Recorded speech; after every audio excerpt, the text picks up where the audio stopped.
Hello, everyone. Welcome to the Newsbrowse News broadcast.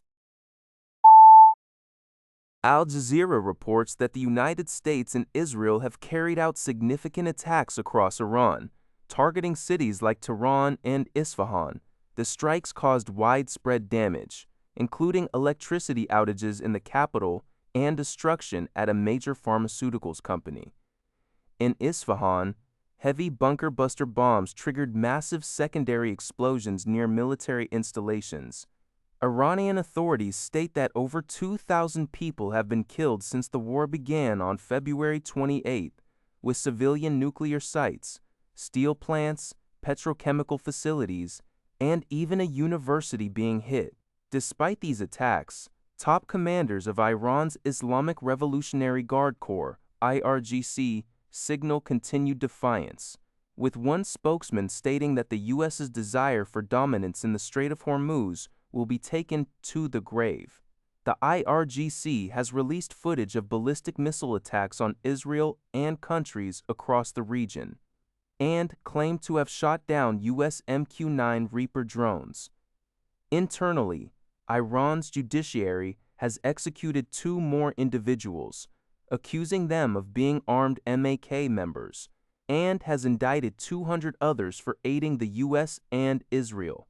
President Masoud Pezeshkian affirmed that any decision to end the war would prioritize Iran's dignity, security, and national interests.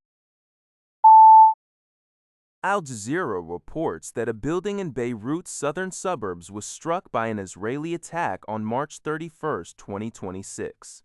This incident occurs amid what the article describes as Israel's ongoing invasion of the south of Lebanon. The Israeli military claims its operations are aimed at Hezbollah infrastructure. These attacks have reportedly led to a significant displacement crisis in the region.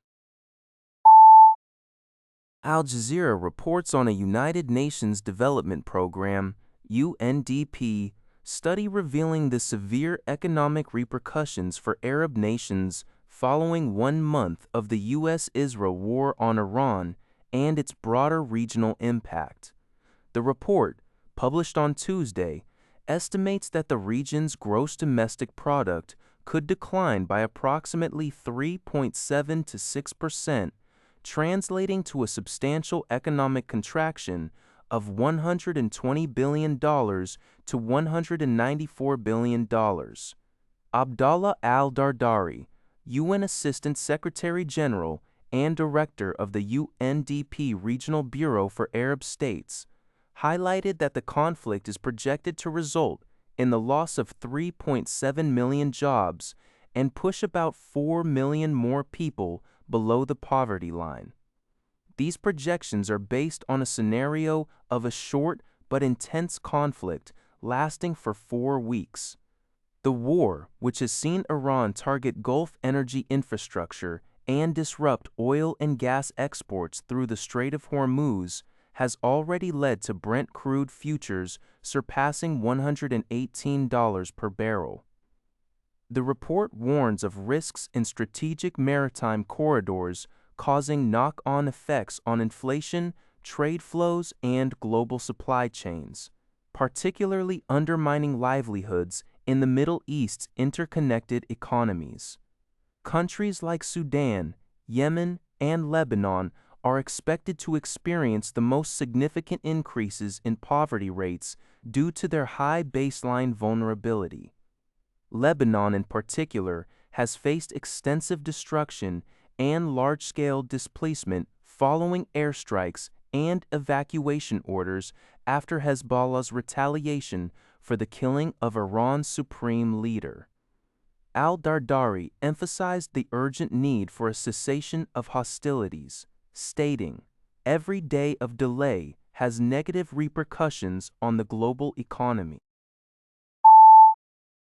UPI reports that Lebanon is intensifying efforts to free itself from Iran's long-standing influence, which has largely been exerted through Hezbollah. This push is fueled by the weakening of Hezbollah due to the ongoing U.S.-led war against Tehran. With a new president and prime minister, Lebanon aims to consolidate state authority, disarm Hezbollah, and prevent national collapse. Measures include partial disarmament in southern Lebanon, outlawing the Iranian Revolutionary Guard Corps activities, and tighter controls on Iranian nationals and weapons smuggling.